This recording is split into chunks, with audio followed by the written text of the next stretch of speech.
Simulan mong abutin ang iyong pangarap na magbibigay dangal sa iyong bukas. Ang suliranin, hindi laging nandyan, dapat mong harapin. Kami iyong kasama sa bawat takin, magkaakbay nating lulutasin. Dito sa Fernandino Teens TV, ang boses mo ay mahalaga. Dito sa Fernandino Teens TV, ikaw lagi ang bida.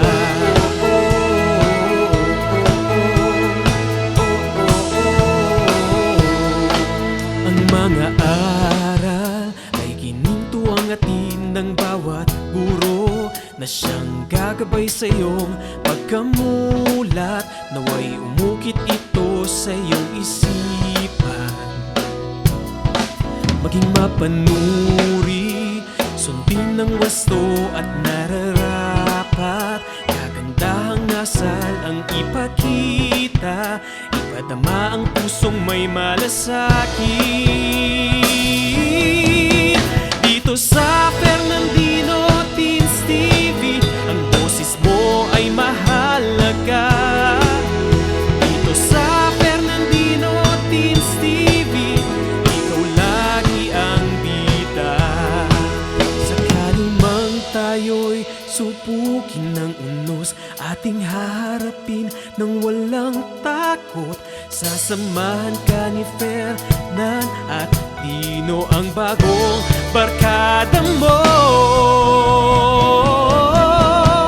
Dito sa Fernandino Teens TV, boses mo ay mahalaga. Dito sa Fernandino Teens TV, edukasyon mo'y sigurado na. Dito sa Fernandino Teens TV, boses mo ay mahalaga. Dito sa Fernandino Teens TV, edukasyon mo'y sigurado na.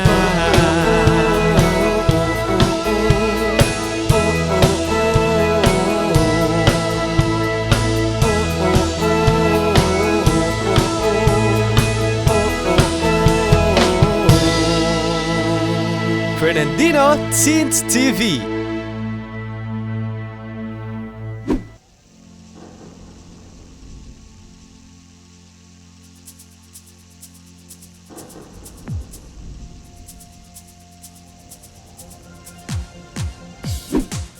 Hello! Welcome to another episode of Fernandino Teens TV Season 2. How are you, my dear Fernandino teens? Are you done answering your modules? Well, I hope this episode will help you unlock some difficult concept in Science 7. Before we proceed, let us have a warm-up activity. I prepared a riddle for you. For those who are watching via YouTube or other online media platform, you may type your answer on the comment section. And for those who are watching via CLTV 36, you may write your answer on a piece of paper. Are you ready? Let us start. My color is yellow. I am shaped like a ball. I live in the sky. I am very hot. What am I?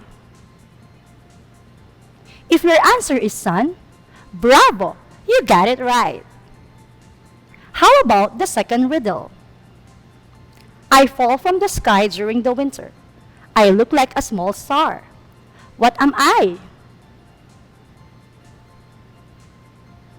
If you answered snowflake, great!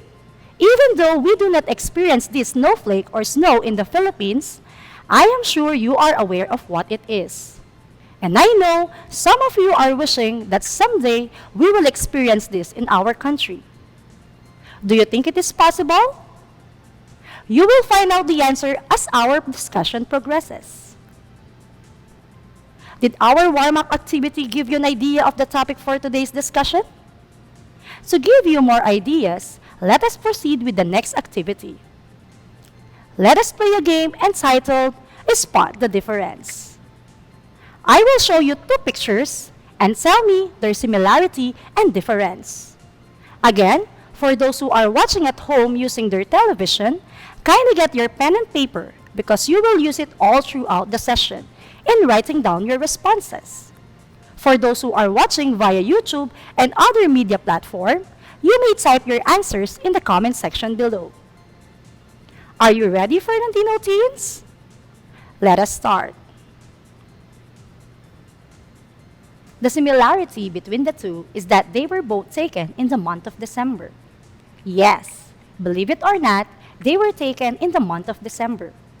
But how about their difference? You are a keen observer.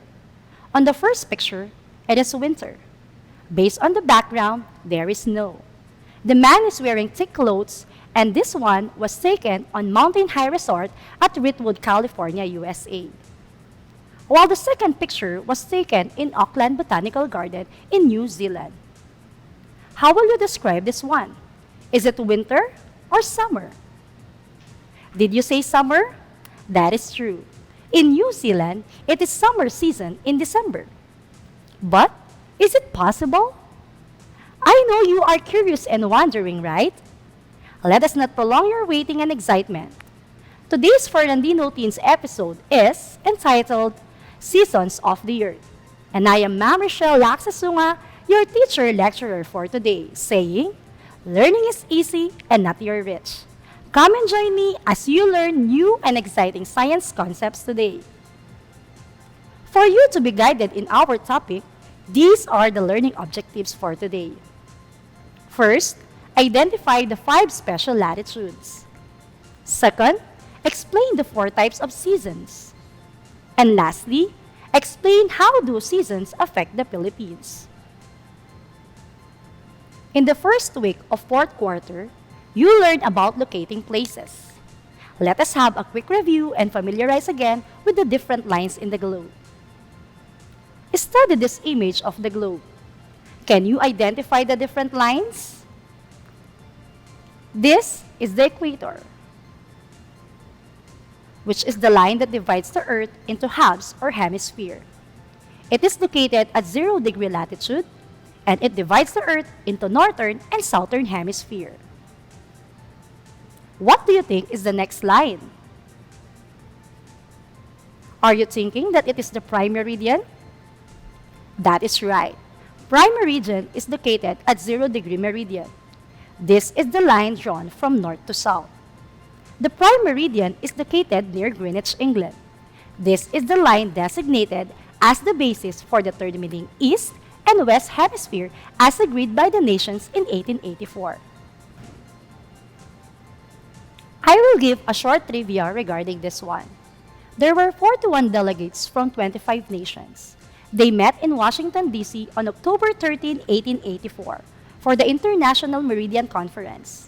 And by the end of the conference, Greenwich had won as the longitude 0-degree by a vote of 22 against 1 for San Domingo, which is known today as Dominican Republic, while France and Brazil have abstained decision.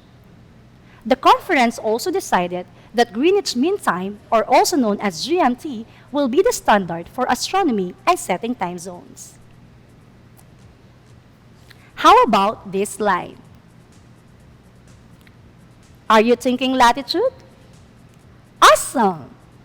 Latitudes are lines that are parallel to the equator. There are also horizontal lines. These can also be circles drawn from top to bottom. And as you can see, the circles become smaller as you reach the pole. The line starts from 0-degree to 90 degrees. Remember, the starting point of latitude is the equator, which is 0-degree. At the North Pole or South Pole is 90 degrees. The lines of latitude are called parallels, and in total, there are 180 degrees of latitudes.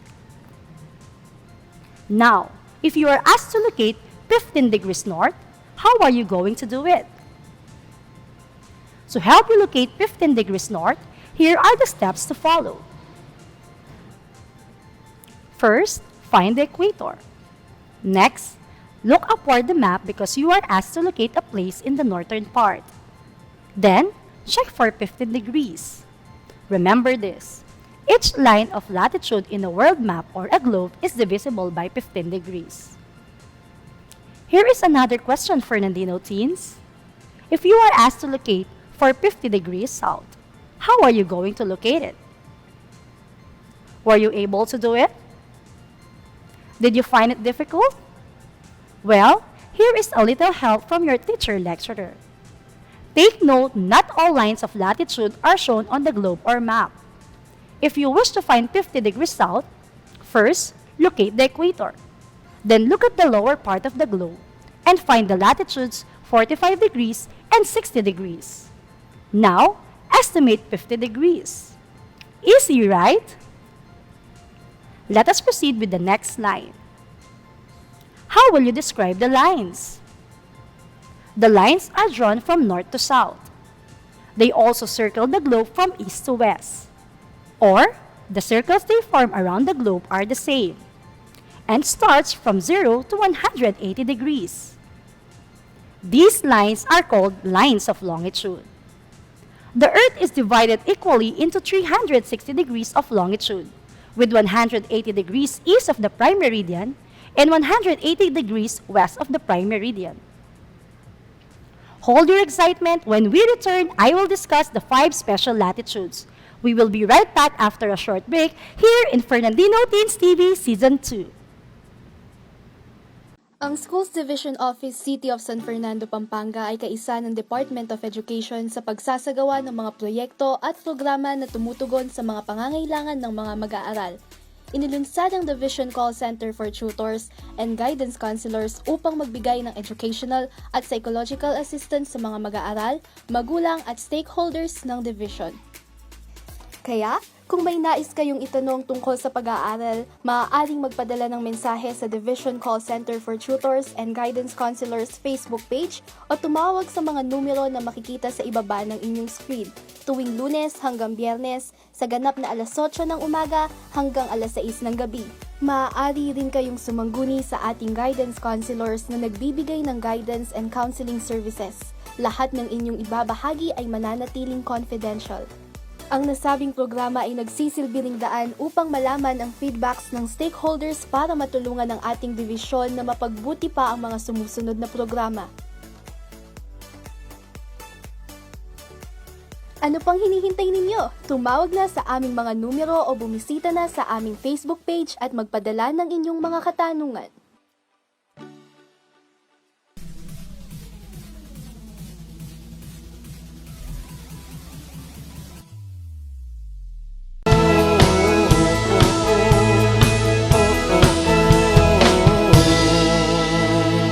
Fernandino Teens TV.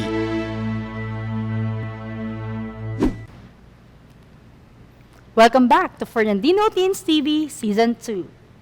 Earlier, we discussed about the different lines on the globe. To check your knowledge about the previous discussion, I will give you some questions to answer. To make it more exciting, after getting the correct answer, you tell yourself, I got it right. Let us begin. Number 1. It is the line that divides the Earth into northern and southern hemisphere. A. Equator. B. Prime meridian. C. Latitude. I think some of you answered letter A, which is equator. Tell yourself, I got it right, because your answer is correct. Number 2. Which of the following countries is the basis in dividing the Earth into Western and Eastern Hemisphere? A. France. B. Dominican Republic. C. Greenwich, England. If your answer is letter C, Greenwich, England, awesome! Tell yourself, I got it right. Number 3. In which of the following will you look at if you wish to find 70 degrees south?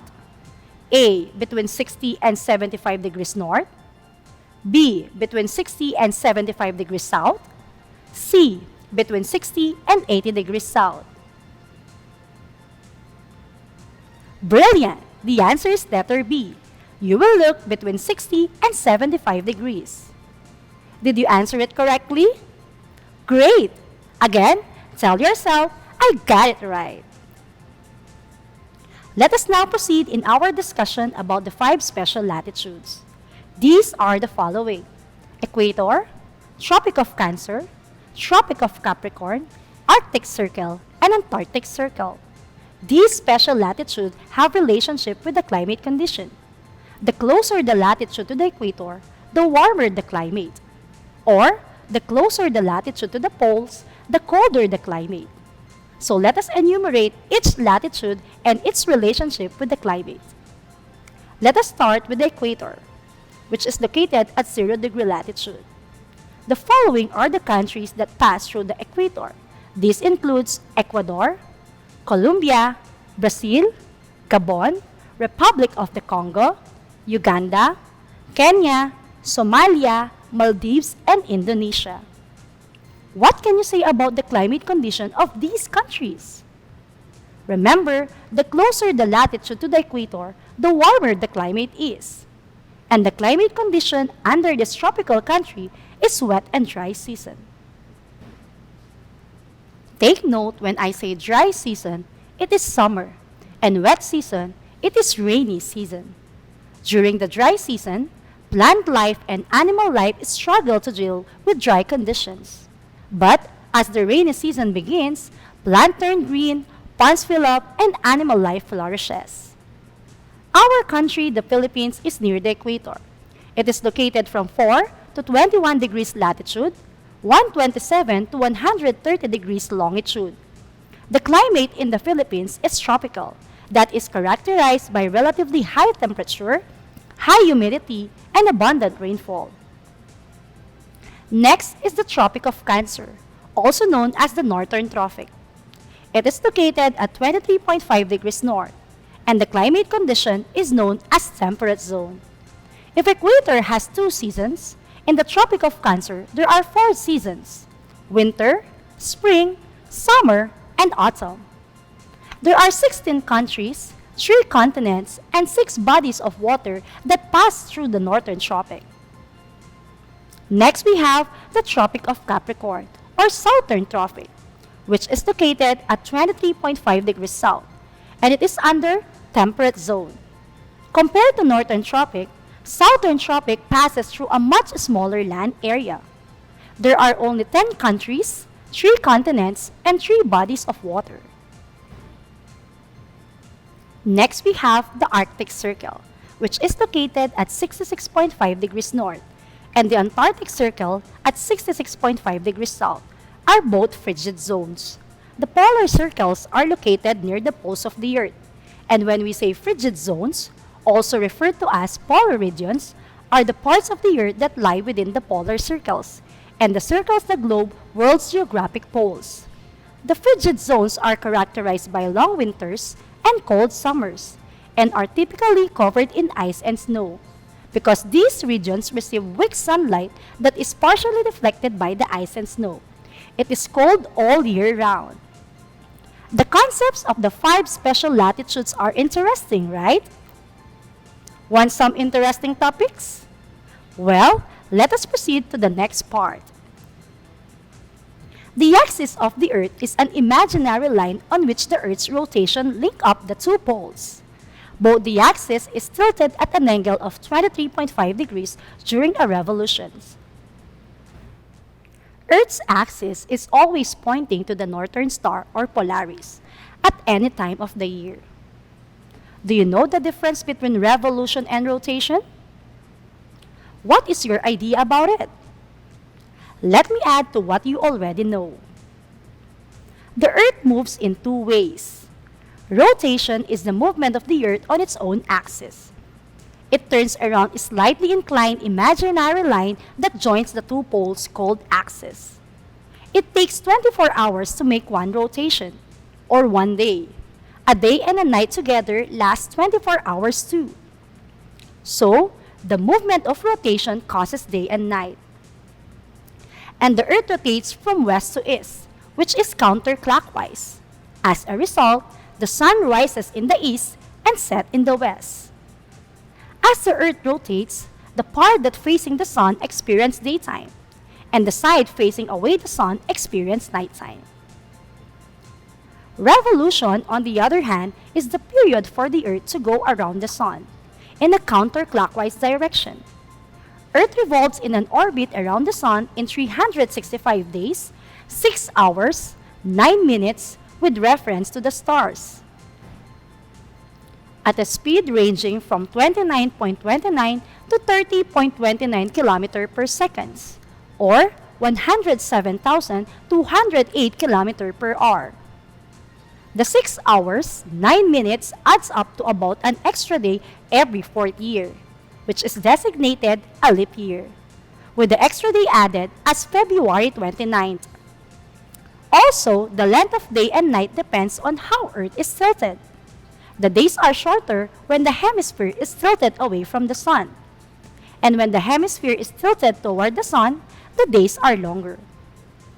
When neither of the hemispheres are tilted, then the days and the nights are equal. When days and nights are equal, it is called equinox. When the days and nights are either shorter or longer, it is called solstice. In order for you to better understand this concept, I will expound it later. Watch out for it, Fernandino teens. Let us continue. The tilting of the axis results in direct sunlight falling on different places during different seasons. Let us have our experimentation regarding direct sunlight. The title of our experiment is Direct versus Indirect Sunlight. The materials that we will use in this experimentation are the following: black box and flashlight. Are you ready, Fernandino teens? Please be guided with our viewing questions. Number 1. In which setup is the light more concentrated? Number 2. In which setup is the light more spread out? Number 3. If the light is more concentrated, does this mean the energy from the flashlight is intensive or spread out? Number 4. In which setup did the light look brighter?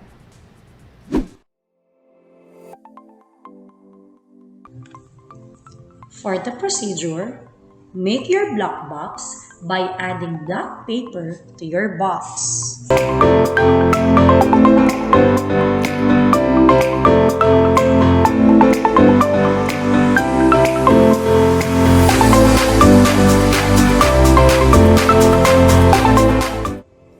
Once done, ask someone to hold the flashlight while the other person will observe the light.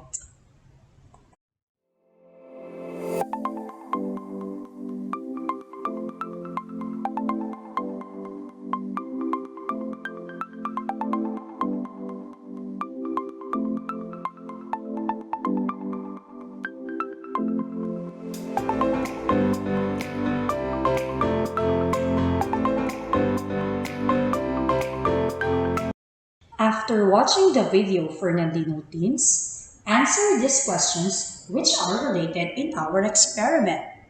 Are you ready? Let us start. In which setup is the light more concentrated?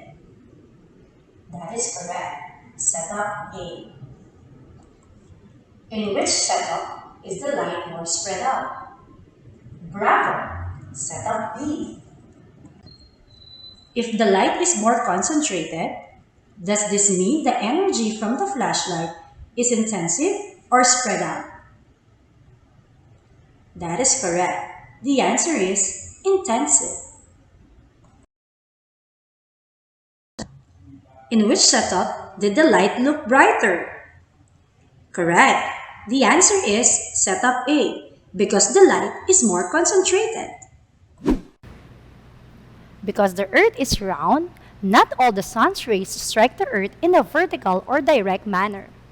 Direct light or direct rays means the rays of the sun hit the ground at 90 degrees. The rays are vertical or perpendicular to the ground. When the sun's rays strike the ground at a high angle, each square meter of the ground receives a greater amount of solar energy than when the rays are inclined.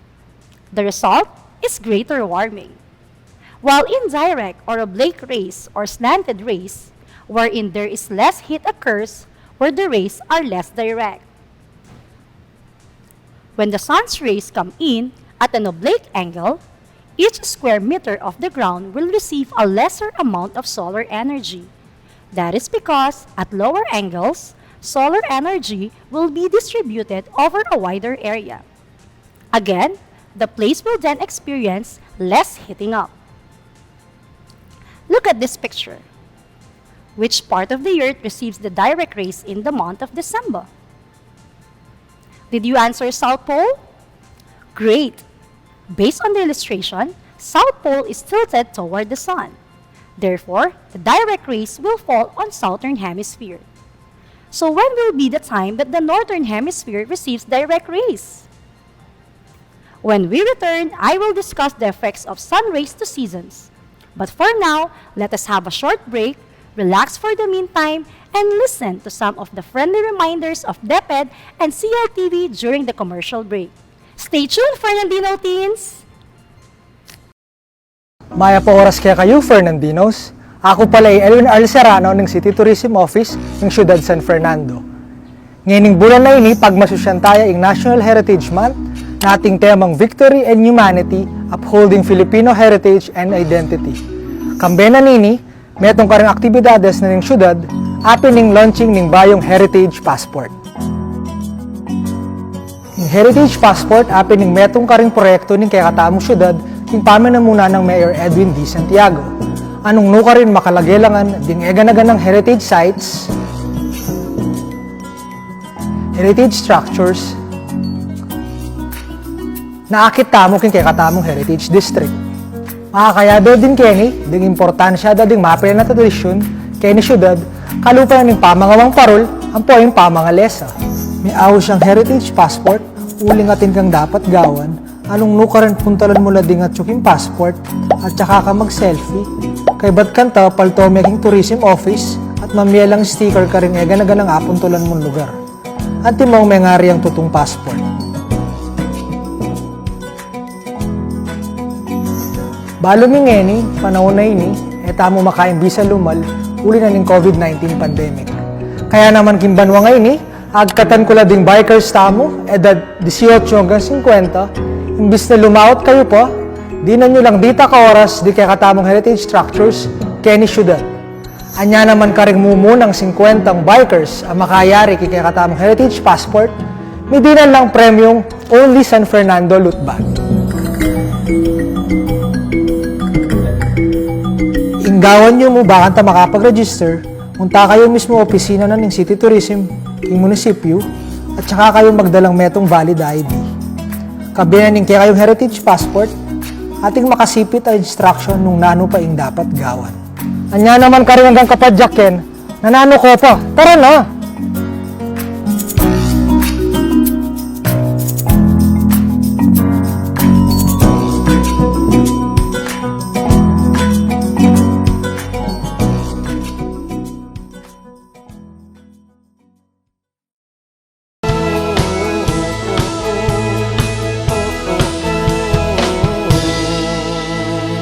Fernandino Teens TV.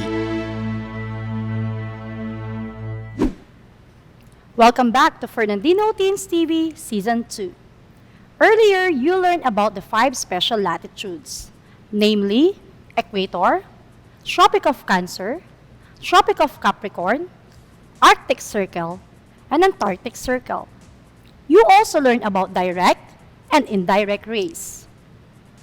Now that you understand the concept about revolution of the Earth around the Sun and direct rays, let us combine the two concepts, or should I say, the relationship between the location of the Sun and season. And what are the different seasons? Do these seasons affect the Philippines? Let us find out later. There are 4 seasons: spring, summer, autumn, and winter. How do we know that it is a spring season?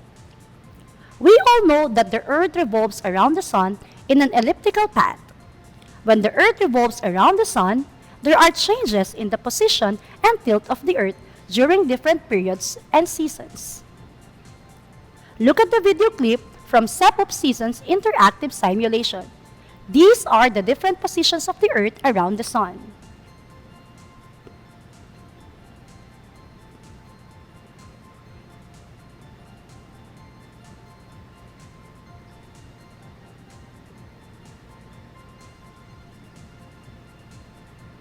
During 21st or 22nd of March, where do you think the overhead sun is located? If your answer is equator, then that is amazing. The equator receives the large amount of solar energy, and currently, the northern hemisphere is in spring equinox, while southern hemisphere is in autumn equinox. When you say equinox, it means equal. Therefore, the northern and southern hemisphere receives equal amount of solar radiation, or should I say, direct rays from the sun.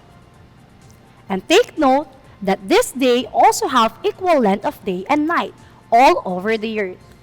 Meaning, at this day, there are 12 hours of daytime and 12 hours of nighttime from both hemispheres. After 3 months, this is the position of the earth around the sun. So during the 21st or 22nd of June, where is the location of direct rays of the sun? Are you thinking that it is the Tropic of Cancer? Well, you are right. The Tropic of Cancer receives the large solar radiation from the sun. What do you think is the season in the northern hemisphere? Did you answer summer? Great! Northern hemisphere is in summer season or summer solstice because the northern part of the earth receives more direct rays from the sun. How about the season in the southern hemisphere? Well, if it is summer solstice in the northern hemisphere, therefore it is winter in the southern part. When you say solstice, this is the point where the sun is at its highest point to lowest point in the sky for the year. The angle of the sun decreases towards the pole, and because of that, the length of day affects both hemispheres. As seen in the picture, there is one day wherein the Arctic Circle receives 24 hours of daylight and 24 hours of darkness in the Arctic Circle. This is also the time where the northern hemisphere is longest in the year. Is the Philippines affected by changes in season? Yes, it is. On this day, we will experience longer day and shorter night time. Do you notice that during this month at 6 o'clock p.m., the sun is still around? And the activity earlier about the spot the difference in New Zealand, it is summer season in December because their winter season is during the month of June, and the indirect rays fall on the southern hemisphere. That is why if you are planning to go on a vacation in New Zealand, you need to pack thick clothes because it is winter season. After 3 months, this is the position of the earth around the sun. On September 21st or 22nd, the direct rays from the sun is back to equator.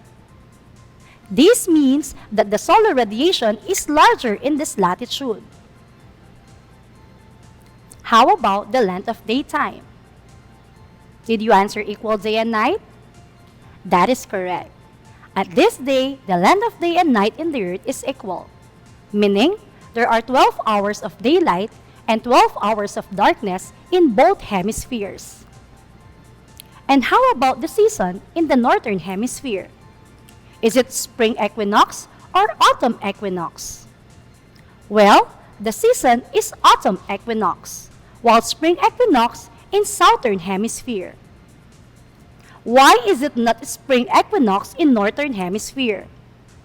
Remember, on March 21st or 22nd is spring equinox, so it is impossible to repeat the season. After 3 months will pass, this is now the position of the earth. If I will ask you, where is the location of the direct rays? If your answer is Tropic of Capricorn, great! This latitude receives greater amount of solar radiation, meaning the southern hemisphere is in the summer solstice, while the northern hemisphere is in the winter solstice. The angle of the sun decreases towards the pole, and because of that, the length of day and night will be affected. There will be 24 hours of darkness at Arctic Circle, while 24 hours of daylight at the Antarctic Circle. and this day marks as the longest night in the Northern Hemisphere. That is why, in the Philippines, if you notice at around 5:30 p.m. during the month of December, we can observe that darkness sets in early. In Pampanga High School, we implement the Daylight Saving Time or DST schedule.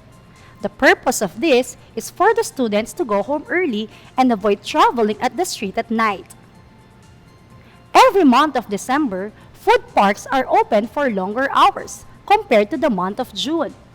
Also, this is the time when they can enjoy eating bibingka, puto bongbong, and chocolating baterol, which is famous during this month. Another thing, people tend to sleep longer when nights are long. Filipinos in the countryside serves dinner early during December due to the early sunset at this month.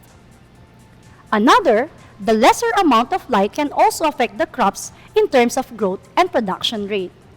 Therefore, there is a reduction in the accessibility and availability of food. Seasons have enormous influence on vegetation and plant growth. Winter typically has cold weather, little daylight, and limited plant growth. In spring, plants sprout, tree leaves unfurl, and flowers blossom. Summer is the warmest time of the year and has the most daylight, so plants grow quickly. In autumn, temperatures drop and many trees lose their leaves. Are you enlightened by our discussion? Later, when we return, I will check your knowledge about the concept of seasons when Fernandino Teens TV Season 2 returns.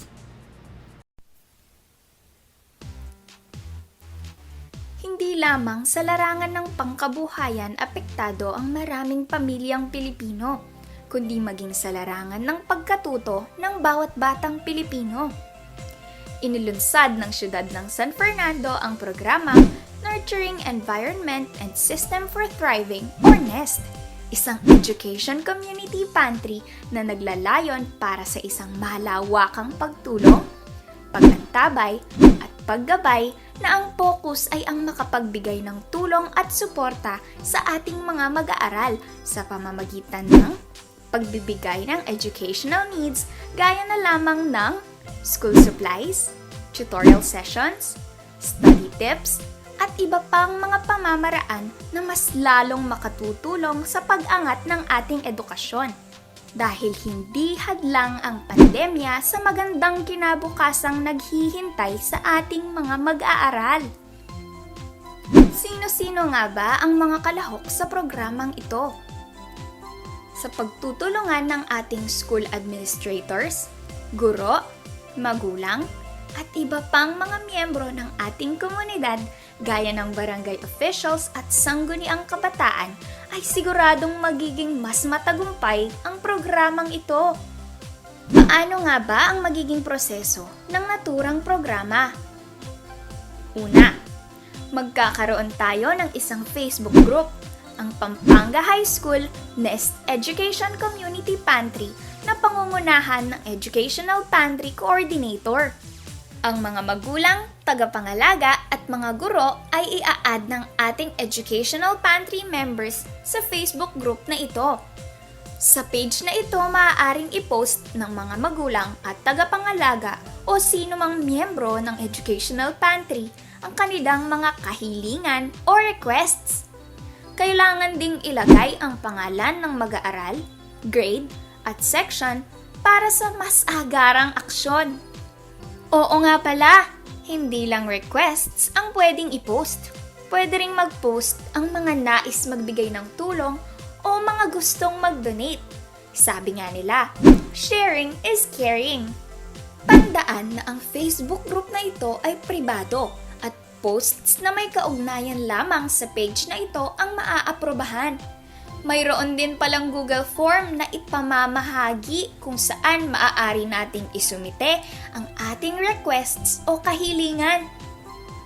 Paano naman ang mga walang internet access sa bahay? Huwag mangamba dahil merong mga nakalaang drop boxes ang ating paaralan na kung saan maaaring ihulog ng mga magulang at tagapangalaga ang kanilang requests. Sa mga nais namang mag-donate ng school supplies, maaaring ilagay ang mga ito sa tabi ng drop boxes.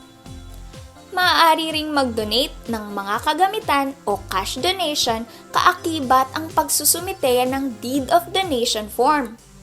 Pangalawa, mahalaga ang ugnayan ng mga guro at ng mga magulang o tagapangalaga sa programang ito. Gamit ang video calls o chats ay ipahahayag ng mga guro ang adhikain ng programang ito sa mga magulang o tagapangalaga.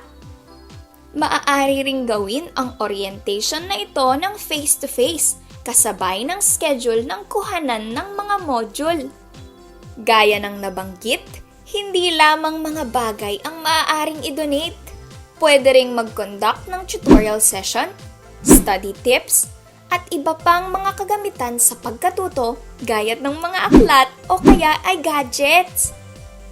Ikatlo, ang requested needs ng ating mga magulang o tagapangalaga ay ililista ng ating NEST focal person. Ang mga coordinator naman ang mag-aayos ng mga ito. Ang advisors ng ating mga mag-aaral, guidance counselor, at iba pang mga guro ay ipaaalam sa ating mga magulang at tagapangalaga ang petsa at oras ng pamimigay ng requested needs na gaganapin sa paaralan. Sabi nga nila, it takes a village to raise a child. Kaya naman aktibo at iba yung pakikilahok ang inaasahan sa pagsasanib puwersa ng paaralan at barangay na siyang tutukoy sa pangangailangan ng bawat Fernandinong mag-aaral at kikilos upang matugunan ito sa tulong at suporta rin ng mga miyembro ng komunidad. Isang malawakang komunidad para sa isang produktibong educational community pantry ay tiyak na lilikha ng iba yung pagkilos upang maging mas magaan at madali ang pagkatuto ng bawat kabataang Fernandino. Kaya naman tandaan, magbigay ayon sa kakayahan, kumuha ayon sa pangangailangan.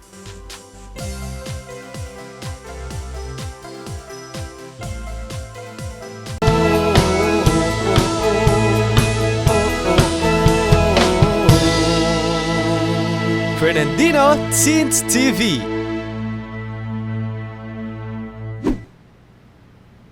Welcome back to Fernandino Teens TV Season 2. I know you are a little sad because we are now down to our last part. Let us have a quick recap of our discussion before we proceed on our evaluation. The equator is the line that divides the Earth into halves or hemisphere. It is located at 0-degree latitude, and it divides the Earth into northern and southern hemisphere. The prime meridian is located at 0-degree meridian. This is the line drawn from north to south.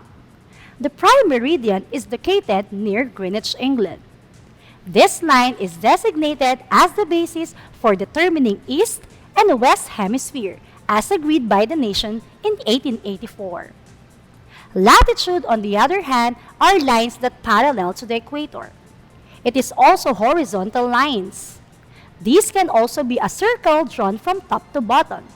And as you can see, the circles become smaller as you reach the pole.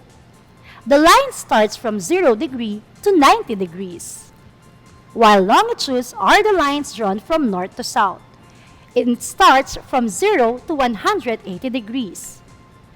You also learn about the 5 special latitudes, namely equator, Tropic of Cancer, Tropic of Capricorn, Arctic Circle, and Antarctic Circle. These special latitudes have a relationship with the climate condition. The closer the latitude to the equator, the warmer the climate is. Or, the closer the latitude to the poles, the colder the climate. The axis of the Earth is an imaginary line on which the Earths rotate. It links up the 2 poles. Both the axis is tilted at an angle of 23.5 degrees during a revolution. The Earth moves in 2 ways. Rotation is the movement of the Earth on its own axis. It turns around a slightly inclined imaginary line that joins the 2 poles axis. It takes 24 hours to make one rotation, or 1 day. A day and a night together lasts 24 hours too. So, the movement of the rotation causes day and night. And the Earth rotates from west to east, which is counterclockwise. As a result, the Sun rises in the east and sets in the west. As the Earth rotates, the part of the Earth facing the Sun experiences daytime, and the side facing away the Sun experiences nighttime. Revolution, on the other hand, is the period for the Earth to move around the Sun in a counterclockwise direction. Earth revolves in an orbit around the Sun in 365 days, 6 hours, 9 minutes with reference to the stars, at speed ranging from 29.29 to 30.29 km per second, or 107,208 km per hour. The 6 hours, 9 minutes adds up to about an extra day every fourth year, which is designated a leap year, with the extra day added as February 29th. The tilting of the axis results in direct sunlight falling on different places during different seasons. And the following is the summary of seasons. Spring equinox happens every 21st or 22nd of March. The direct ray from the Sun is on the equator. Therefore, there is an equal day and night from both hemispheres. In the northern hemisphere, it is spring equinox, while in the southern hemisphere is an autumn equinox. Summer solstice happens every June 21st or 22nd. The overhead sun is in the Tropic of Cancer, causing the length of day and night not equal. There is 1 day of 24 hours of daylight in the North Pole and 24 hours of darkness in the South Pole. The season in the northern hemisphere is summer solstice, while winter in the southern hemisphere. This marks the day as the longest day in the northern hemisphere. Autumn equinox happens every 21st or 22nd of September. The overhead sun is back to the equator. Therefore, there is an equal day from both hemispheres. In the northern hemisphere, it is autumn equinox, while in the southern hemisphere is in the spring equinox. Winter solstice happens every 21st or 22nd of December. The overhead sun is in the Tropic of Capricorn. There is 1 day of 24 hours of darkness in the northern hemisphere, while 1 day of 24 hours of daylight in the southern hemisphere. In the northern hemisphere, it is winter solstice, while southern hemisphere is summer solstice. Now that you are equipped with knowledge about the topic, let us proceed in our evaluation part. For those who are watching through CLTV, get ready with your pen and paper. And for those who are watching through YouTube, you may type your answer in the comment section below. Are you ready? Let us start. Number 1. What is the season in the southern hemisphere when the direct rays from the sun is in the Tropic of Capricorn? Letter A, autumn. Letter B, spring. Letter C, summer. Letter D, winter. If your answer is letter C, that is correct. Remember, the southern hemisphere experiences summer because the overhead sun strikes the Tropic of Capricorn, while the other hemisphere experiences the winter season. Number 2. What is the main cause of seasons? A. Sun activity including sunspots. B. The tilt of the Earth in relation to the Sun. C. The speed that the Earth rotates around the Sun. Letter D. The changing distance between the Sun and stars. Did you answer letter B? Well, that is great. The main reason why we have seasons is because of the rotation and revolution of the Earth around the Sun. Throughout the year, different parts of the Earth receive the Sun's most direct rays. So, when the North Pole tilts toward the Sun, it is summer in the northern hemisphere. And when the South Pole tilts toward the Sun, It is winter in the northern hemisphere. Number 3. How will you describe the lines of latitudes? A. It is parallel to the equator. B. It is perpendicular to the equator. C. It is the line parallel to the prime meridian. D. The line that divides the Earth into halves or hemisphere. Awesome! The correct answer is letter A. Latitudes are lines that run parallel to the equator. You can also describe latitude as horizontal lines. These can also be circles drawn from top to bottom, and the circles become smaller as you reach the pole. The line starts from 0 degree to 90 degrees. Number 4. If your location is from the northern hemisphere, which is summer season during that time, and you want to visit your relative and they are in the southern hemisphere, what are you going to prepare? A. Thin clothes like t-shirts and sando. B. Thick clothes like jacket, scarves, gloves, and earmuffs. C. Short sleeves, pants, and shades. Or D. All of the above. If your answer is letter B, well, that is correct. If the northern hemisphere is in the summer solstice, the people will use thin clothes like t-shirt, and if it is summer season in the upper hemisphere, therefore, the lower hemisphere will experience winter season. That is why people need to comfort themselves against the cold weather by wearing thick clothes like thick jacket, scarves, gloves, and earmuffs. Number 5. Why is nighttime longer than daytime during the month of December to February? A. Because the tilt of the Earth's axis is pointing towards the sun. B. Because the tilt of the Earth's axis is pointing away from the sun. C. Because the Earth is far from the sun. D. Because the Earth is closer to the sun. Fantastic! The answer is letter B, because the tilt of the Earth's axis is pointing away from the sun.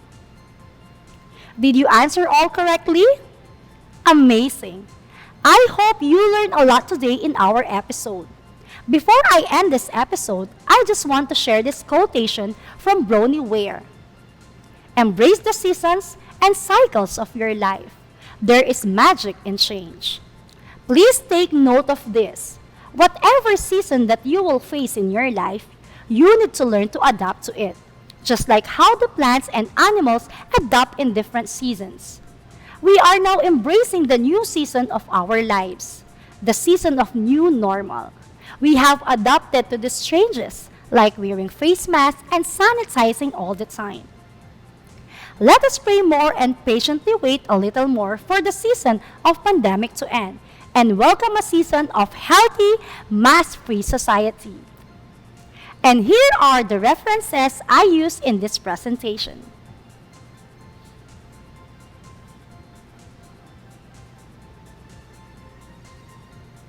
Once again, I am Ma'am Richel Sunga saying learning is easy and not you're rich. Stay safe always and see you around!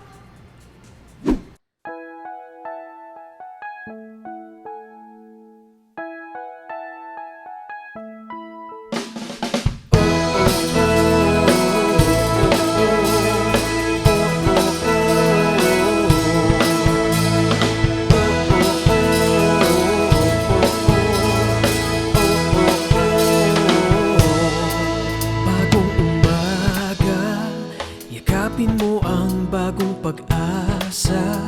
Simulan mong abutin ang iyong pangarap na magbibigay dangal sa iyong bukas. Ang suliranin, hindi laging nandyan, dapat mong harapin.